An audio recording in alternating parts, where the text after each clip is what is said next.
Surprise, a little comedy from Australia called Rikky and Pete. This is far more interesting than either of the Crocodile Dundee pictures, if you ask me, even the first one, especially if your taste is slightly more adult. Rikky is a geologist who moonlights as a singer, and she enjoys her offbeat brother Pete, who gets his kicks with vengeful practical jokes on the Melbourne Police Department. That's when he's not delivering papers with one of his weird mechanical inventions.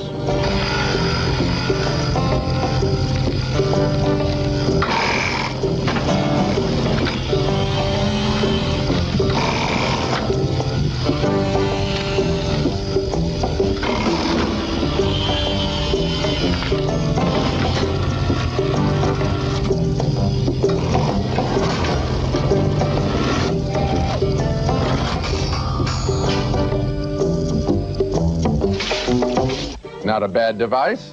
Impractical, you won't get a lot of papers delivered, but at least it looks good in the movie. After an argument with their conservative father, Rikky and Pete leave their wealthy home and head into the Australian outback in the family Bentley. Eventually, they settle in a mining community where Pete builds another mechanical device to help Ricky's mining efforts. Meanwhile, Rikky has her own ideas how to silence some of her skeptical friends.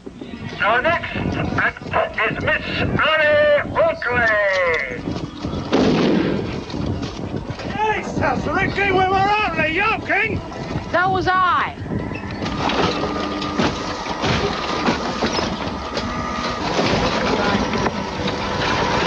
Hey, Pete, next time you better get yourself one that's broken in, eh?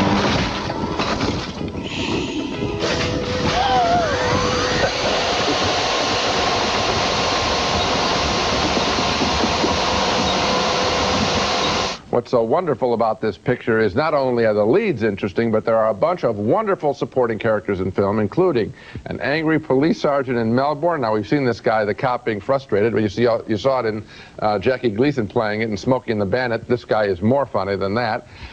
He stalks Pete across the desert. There's also this whole mining town full of free spirits and goofy spirits, a tough junk dealer who quotes some outrageous prices, but most of all, I guess it is the lead characters of Rikky, who is memorable when singing, and Pete, who is a classic loner whose head is turned finally by an Asian woman living in the mining community. This is the film that I think is really an advertisement for Australia, because it looks like most every character in the film is trying to have a good time in this strange and wonderful land. They do, and we do. You know, Gene, with all the best goodwill in the world, I just finally can't vote thumbs up on this film, and it's exactly the kind of film that I generally support. A little slice of life with strange, weird characters doing bizarre and eccentric things in an unusual environment. I love films like this, but I finally just didn't like this one because it just lacked the energy, especially in the last hour. You talk about that police sergeant chasing them across the desert. It just cuts back to him again and again as he's biting his mustache. But Roger, it doesn't cut back to him for long amounts of times like a worse film would have. It doesn't go anywhere. And at the end of the movie, I just felt, gee, you know, they have very original characters here. They have an interesting premise.